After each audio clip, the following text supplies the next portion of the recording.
Miami suffered a humiliating loss on Saturday. Is it finally time for the Heat front office to make some changes? We break it all down in today's episode of Locked On Heat.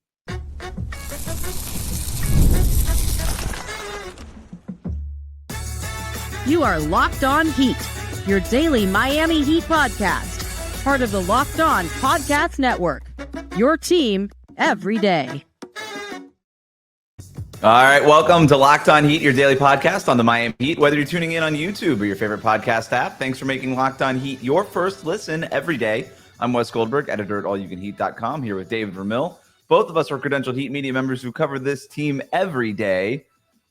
The NFL playoffs are almost here, but it's not too late to get in on the regular season action with FanDuel, because right now new customers can finish the season strong with $250 in bonus bets if your first $5 bet wins. Visit FanDuel.com to get started. Have a great show for you today. We're going to zoom out and ask whether or not the Heat need to make changes before the trade deadline in a variety of different ways. We'll also look ahead to the unique opportunity in front of Kel'el Ware. But we're recording this on Sunday, halftime during the Dolphins game.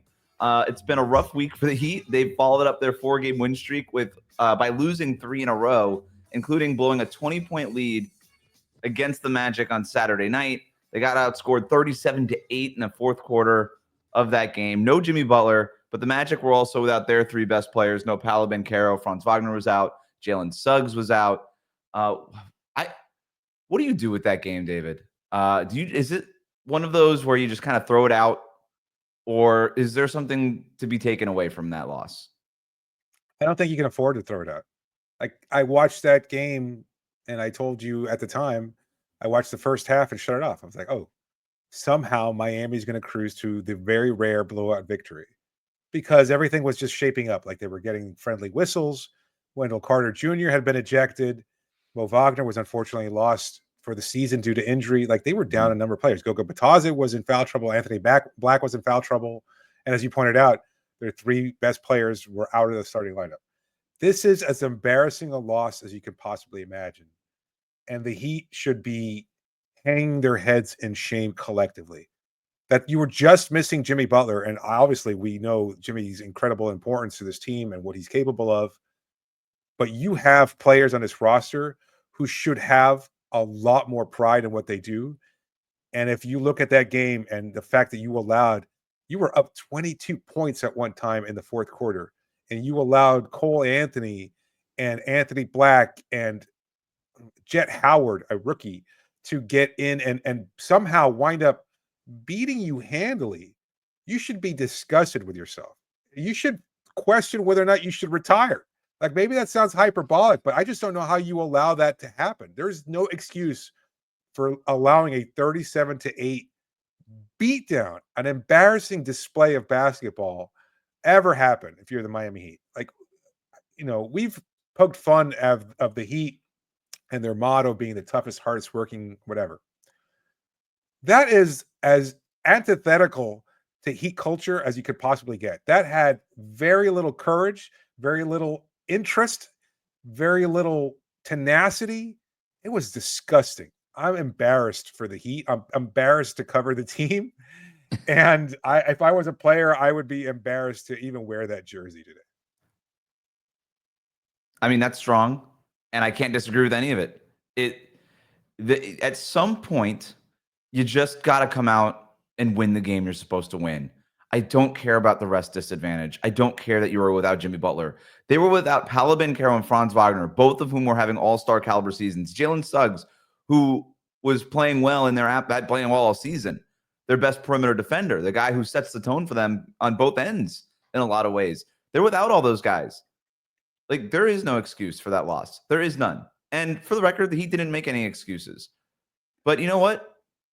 Sometimes you're just a bad basketball team. And right now, the Heat are a bad basketball team. They've lost now 3 straight games. They lost Monday in Detroit. There was no excuse for that loss. You lose against the Thunder on Friday when they were on the second night of a back-to-back, and then you finally get the rest advantage, and you were in the rest advantage against OKC and you lost that game, and then you're in the rest disadvantage, and then you go out to a huge first half where you're up by 25 points at one point. You enter halftime with a 20-point lead. You go into the fourth quarter up 22. Just take care of business. And I've made this joke in the past where Like the first 40 minutes of every Heat game doesn't matter. Like no matter what the score is, they could be up 60 points and it'll still end up being a clutch game in the final 5 minutes. These games just don't matter. And in some ways it's okay. Like you can never count the Heat out when they're down 20. Like they'll climb back into this game. But on the other side of it, you have things like this. You have games like you had Monday in Detroit, where it's just like, can you just get the wins that you're supposed to get? Why do you have to make all of this so interesting? And in that fourth quarter, look, they did miss some shots that they should normally make. They got good looks. Orlando got on a heater. What's his name on the Magic? I'm blanking now. The back Cole Anthony had a crazy run in that fourth quarter, but it's just like, okay, well, it's Cole Anthony now. It was Tim Hardaway Jr. the other night. It keeps happening. It just keeps happening. And if you're a Heat fan, you're looking, go ahead. Sorry to interrupt. You're absolutely right to draw the comparison. But the Tim Hardaway thing, to your earlier question, that feels flukier. Like he hits 3 straight shots. You're still defending. You're still competing. This was you were up 22 points. Like that was a close game in overtime. That's one thing. If you're up 8 points, 8 and 22 is a pretty sizable margin, and just to allow Cole Anthony to dominate like that, that's inexcusable, man. Like I mean, I don't think it's comparable. Like after the Detroit loss, it's like, well, that kind of sucks. Hardaway catches a heater there. You're up 8. You should feel bad. You're embarrassed. You kind of regroup over the next couple of days, and maybe you can handle OKC on the second night of a back-to-back. Then they lose Jimmy Butler in the first quarter, and it all kind of goes out the window. But you still competed. Like I could look at Friday's game and say, you know what? At least that was competitive against a damn good team that did have a fatigue disadvantage. But then you're going in the second night of back-to-back. But it's not like you're traveling to Toronto here, Wes. You're going to Orlando. That's a 40-minute flight on a private charter jet? Right. You've got more than enough time to recover before the game starts at 7 p.m. You didn't have shoot-around. It shouldn't have been any kind of major fatigue issue. Not for these players. And yet to be up by that wide a margin and with half of their roster hurt, the key backups, like major significant players, just out of the lineup. You can't allow that to happen. And we could do the whole blame pie part of this. It goes everywhere. It's on Eric Spoelstra. It's on the players who are out there. You've got people like, why is Spo playing this rotation in the fourth quarter and this one? We'll talk about Kel'el Ware a little bit later, who didn't play in that fourth quarter, even though they played well when he was on the court in the first half. It doesn't matter. At some point, your players just got to play. And I'm not saying that Spo is absolved of any blame here, but it's everywhere. It's everywhere. It's not just on Spo's rotations. It's on the players who were on the court. Like you said, you were up 22 points. At that point, it shouldn't matter what players are on the court. As long as they're NBA players on your roster, you should be able to take care of a 22-point lead. It doesn't matter, okay? It could have been 5 Pelle Larsons out there. You should be able to take care of it. It's crazy that they were not able to close that game out. And I'm watching it, and you're just feeling like, at what point are they going to stop this Orlando run and go on their own little, 8-2 run and just put this thing away? And they go 9 minutes without scoring. 9 minutes without scoring. This was the worst margin for the Miami Heat have ever had in a quarter in franchise history. The last time it was this bad was in 1991. It was like a December game against the Cavs. The Miami Herald pulled this clip, pulled out that stat. I'm like, there's just no excuse for it. And Eric Spoelstra after the game said, hey, no, that's sort of the NBA in 2024. No lead is safe. And it wasn't, again, not making excuses, but it's like, shouldn't a lead be safe at some point? Like, come on. Like, what are we talking about? Yeah. Shout out Rory Sparrow and Bimbo Coles for that 1991 game and the beatdown there. I guess, I don't know. I don't know. Like that you're right. It is inexcusable. No combination of players could have helped. Like, I don't know. Alec Burks, maybe get you 1 bucket when you're desperate for a score. Again, David Highsmith was out. Who cares? I suppose. It's somebody's got to be there to be able to play defense at a marginally better level and find a way to score. I know, and I say that they let up. Bam said that they let up. Maybe we relaxed the lead, and you said it, and I think it's perfect for a team that prides themselves on being the hardest working, meanest, grittiest, all this stuff, nastiest. They have not cared about a regular season in too long. It's like, oh, so that stuff only applies in the playoffs? No. Like, you have to go out and execute for 48 straight minutes. And how many times do we get to this point where Spo, at the end of these losses, says, we just got to find a way to be consistent for 48 minutes? Like, that doesn't sound like the hardest working team. The hardest working team works hard for 48 minutes, right? And so that's sort of what I keep getting into is people always ask, okay, are the Heat more like that team that won 4 in a row, or are they going to be more like this team that lost 3 in a row? And Dave, the answer is both. And we're going to explain why after this here on Locked On Heat. Today's episode is brought to you by Skylight Frames. You struggle to find a perfect gift during the holidays? Maybe gift giving isn't exactly your love language. You overthink it. You wind up with something disappointing or maybe even nothing at all. Are you buying something for someone who has everything or just seems, I don't know, unpleasable? Are you tired of wasting money on useless clutter that no one really needs? Well, we've got the perfect gift for you. Skylight Frames is the touchscreen digital photo frame your whole family will love.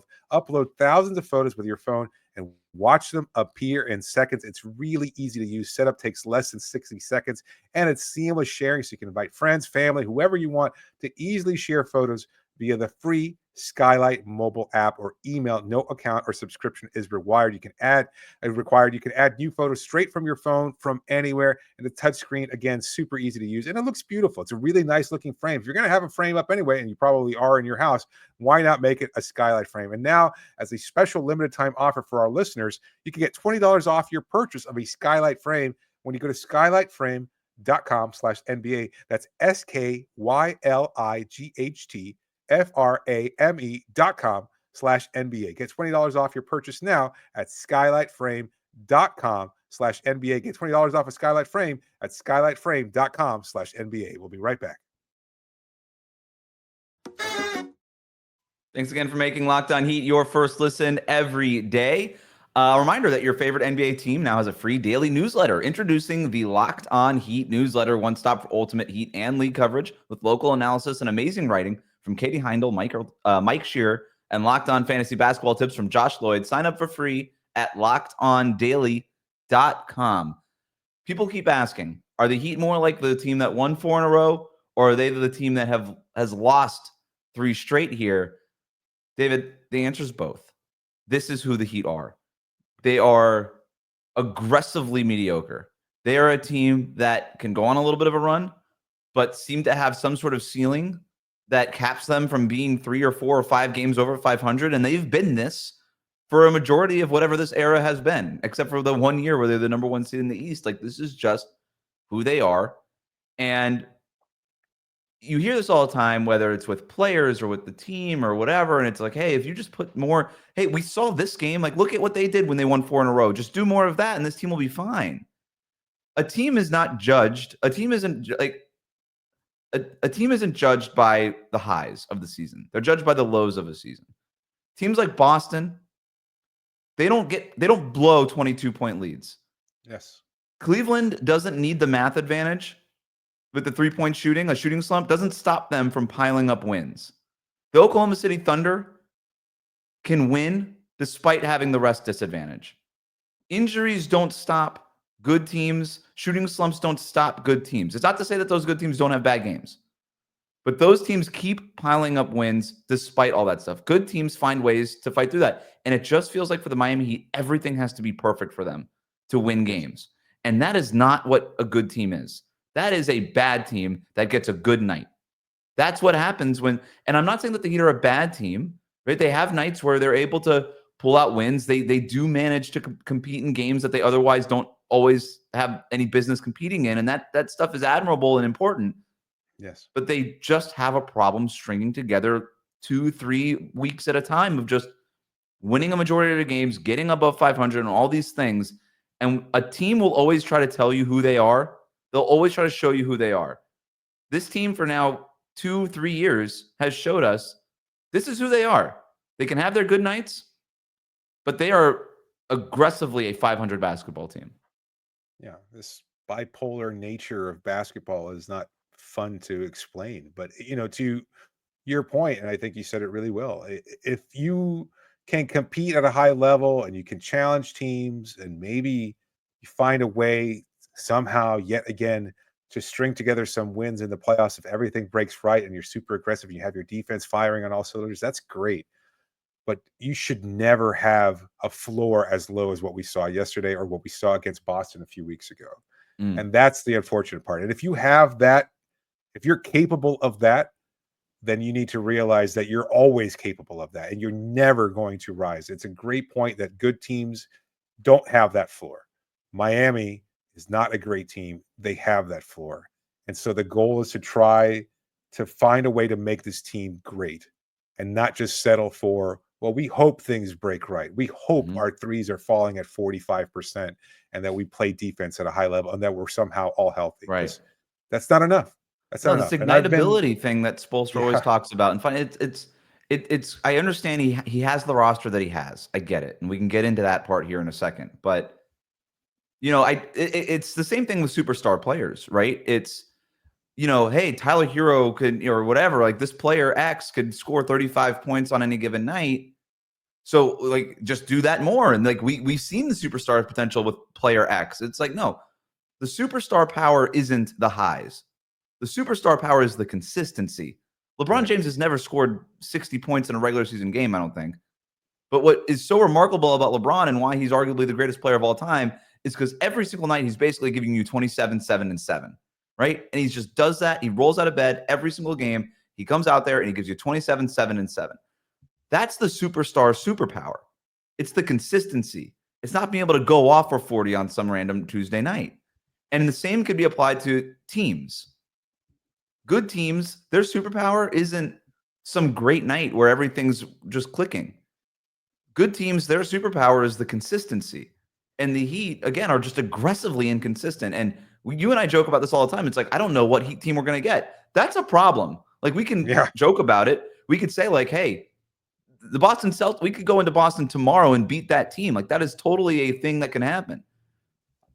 But they can also lose a 22-point lead to the Orlando Magic. And that's sort of the frustrating thing. And the Heat do not have that consistency superpower. They have whatever the opposite of it is.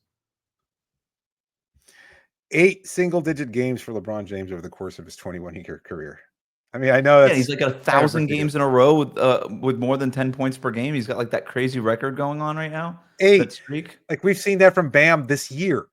Yeah, not to pick on Bam specifically, but no, like 8 single-digit scoring games. And I mean, I know they're obviously worlds apart in terms of talent and ability and everything else like that. But that's a great point. Let's talk about that part of it with the roster. I mean, we could debate what the meaning of talent is and whether or not the Heat have enough of it. But to me, it's just clear that this roster isn't good enough. Like whatever this is, the Heat have basically been doing this with this core, with this general play style. I know that they're shooting more threes right now and stuff, but they're smaller. There's a lack of top end athleticism on the roster, all these things. They've basically been doing this for 3 years, and it's gotten them in the play-in tournament in the last 2 years. And it looks like this team, maybe they could be the 6th seed in the East, but we're talking about what? We're not talking about huge differences. We're talking about just like a manufactured line that determines whether or not they're in the playoffs or in the play-in tournament, but they're essentially the same team. And it's very hard to change an identity of a team in pro sports in general. It's almost impossible to change the identity of a basketball team without wholesale changes to the personnel. You can't just make the team different with the same players. Players are generally who they are. They can get better, they can get worse, but they are generally kind of just who they are. And the identity of this team doesn't feel like it's changed very much. And so my question to you, David, is what gives? Like at this point, is it worth adding to this group to try to change the identity, to try to give it something it doesn't otherwise it hasn't had? Or do you just have to say like, look, we're never going to win a championship with this roster. And Jimmy Butler's never going to win a championship with this roster. It might be time to start aggressively looking for that trade. I have never uttered these 3 words in the time that in the decade that we've been covering this team and recording this show. I think it's really might be time to blow it up. I really do.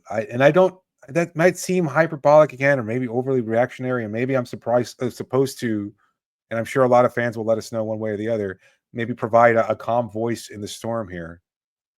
But that was just something that should never have happened against that Magic team. And the Magic team is good, and they've got a great identity, and I love their coach, etc. That's fine. But having as many players as they had out due to injury or whatever, and to be able to come back the way they did, inexcusable for the Heat. And so you look at everything that's been building up over the course of a few years, that this roster has been basically intact. And you're right. What the hell is the ceiling of this team? A hope and a prayer. That's not enough. And you're not going to win with Jimmy. because Jimmy's career is basically a hope and a prayer in and of itself. Bam probably is not the elite star to build around. Tyler, as good as he's been this year, is not the elite star to build around. I don't know that you have that player on this roster, and I don't know that there's a path to acquiring them. But if you are going to look in getting maybe a De'Aaron Fox or maybe somebody else that might shake free at some point within the next season or two, then in order for you to do it, you're going to have either great players that are reaching their potential, or you're going to have a stockpile of draft picks in order to acquire that player. And right now, you don't have either, brother. Right. And so if that's the case, you're going to have to make some kind of a deal to acquire the latter, because you're not going to wind up stumbling into the former. And hoping to do the Jimmy Butler thing all over again, where you trade a pick in Josh Richardson and basically get the superstar player who opens up a championship window. It's like, that doesn't happen. That happened one time, but that's the exception, not the rule. And the Heat have been sort of hoping to turn these exceptions into rules, whether it's the Jimmy Butler trade and you get him for basically nothing. And they tried to do that with Damian Lillard, get him way below market value.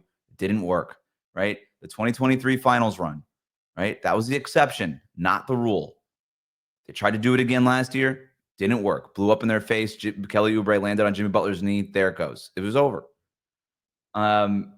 This team has constantly tried to make exceptions the rule, and at some point they cannot buck the trend. The top four teams in the East, or top four seeds in their conferences, win championships. That's it. Talented teams get top four seeds. You have to go. You acquire talent mainly now through the NBA draft. That's the NBA Adam Silver has created with the parity and the second apron and all this stuff. And so you might be right. Look, maybe you can go and shop Jimmy Butler and maybe you get a lottery ticket of some kind that can help you kind of turn this thing into the next era and reboot around Bam and Tyler and all this stuff. But I think that's only one step. Is you probably have to look in the mirror and say, this Jimmy Butler run is probably over. We have to maximize his value now. The market might not be there's a market for Jimmy Butler right now. Yeah. We don't know if there's going to be that market in the summer. And you kind of have to strike while the iron's hot. And I think the Heat, out of all teams, should at least understand this is, hey, the timing of this thing, it's fleeting in the NBA. And you got to kind of maximize value while you can. We're going long on this topic. Sorry, just to your point, though, I'm just thinking back, you had Dwayne Wade on the roster and you saw something burgeoning there after one rookie year. But this version of the front office would have tried to acquire Shaquille O'Neal for Brian Grant and a second-round pick instead of including Caron Butler and Lamar Odom, and maybe, again, that was an older Shaquille O'Neal, but it wound up being enough to pair with this burgeoning superstar to lead to your first championship. And I don't know that they're willing to make that kind of trade now. And they probably should have been willing to make it a season or two ago. And maybe you could have paired it with a younger, better version of Jimmy Butler. Jimmy Butler is questionable for Monday night's game against the Nets. We're going to look ahead to that game and why Khalil Ware could be getting more of an opportunity. And maybe we have a couple more points on this topic. We'll get to all that next here on Locked On Heat. Today's episode is brought to you by Bilt. Today's episode is sponsored by Bilt. If you're a renter, listen up. This is a total game changer. Thanks to Bilt, you can now earn points on rent payments, just like you do with groceries or travel. Paying rent now comes with serious perks, and it's completely free to join. You can earn valuable Bilt points on your rent and everyday spending at no extra cost. Redeem points towards flights, hotel stays, and even future rent payments. With over 500 airlines and 700,000 hotels in their program, the possibilities are endless. Access unique experiences that are exclusive to Bilt members. I love using points for travel. It makes it so much fun to just get that discount in there. And Bilt makes it so easy to turn rent into rewards. If you're already paying rent, why not make it work for you? So start earning points on rent you're already paying by going to joinbilt.com/LockedOnNBA. That's joinbilt, joinbilt.com/LockedOnNBA. Make sure to use our link so they know we sent you. Don't wait. Start earning rewards today. Today's episode is also brought to you by FanDuel. The NFL playoffs are almost here, not for the Dolphins, but it's not too late to get in on the regular season action with FanDuel, America's #1 sportsbook, because right now new customers can finish the season strong, not like the Dolphins, with $250 in bonus bets if your first $5 bet wins. FanDuel has so many ways to pick up a W. I love betting on which players will score a touchdown, how many points each team will score. It's thrilling. Not only can you bet on who will win the game, but FanDuel also has bets for which player will score a touchdown, how many points. There's so much different options there. Just visit FanDuel.com to join today. That's FanDuel.com for your chance at $250 in bonus bets. Make every moment more with FanDuel, an official sportsbook partner of the NFL. We'll be right back.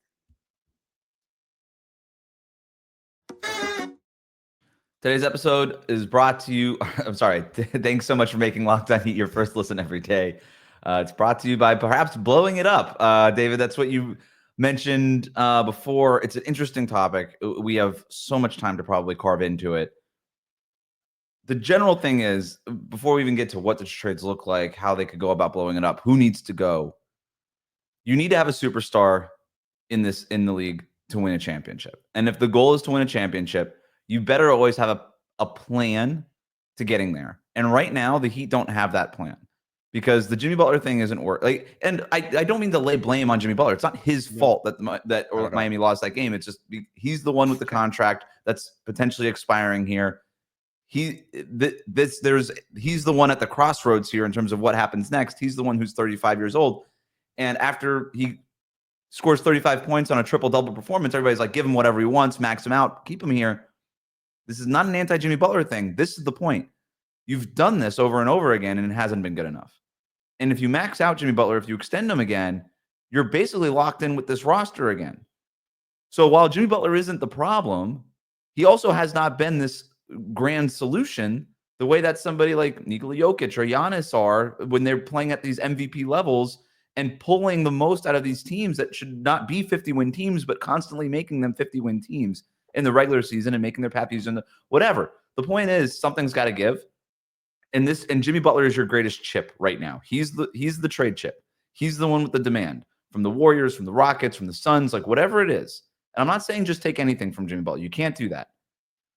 But this whole idea of that, and maybe this is just the way that they're projecting out is, hey, we're not in a rush to do anything. We're not worried about Jimmy Butler leaving in free agency, all this stuff. That's cool to project that. I understand you need to negotiate from a position of strength.